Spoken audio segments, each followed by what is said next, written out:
ازيكم يا اصدقائي؟ اليومين اللي فاتوا كنت محتاج سكرو ادابتر عشان كان عندي بروجكت اصوره ومحتاج اركب المايك بتاعي على الكاميرا، وده لان الكاميرا اللي انا كنت بصور بيها ما كانش فيها الماونت بتاع الفلاش والمايكات اللي احنا كلنا عارفينه، والحقيقه ما كانش فيه وقت ولا فلوس ان انا اروح اجيبه، فنزلت اجيب مسمارين 10 من محل المسامير، والمسمار عامل زي كده، ولزقتهم في بعض كده بالسوبر جلو، وقصيت الجزء اللي انا مش محتاجه من المسمار ده على قد المقاس ده كده مثلا كده اهو. وكان عندي اللزق بتاع المادتين ده في البيت فاكدت عليهم تاني داير ما يدور.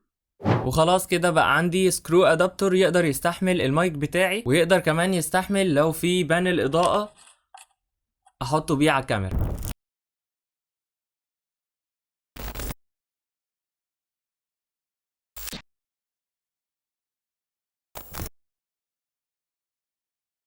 وبس كده، لحد هنا يكون فيديو النهارده خلص، ولو احتجتوا اي حاجة اطلبوها مني في الكومنتات، وما تنسوش تعملوا لايك وسبسكرايب، ونتقابل في الفيديوهات الجاية ان شاء الله. سلام.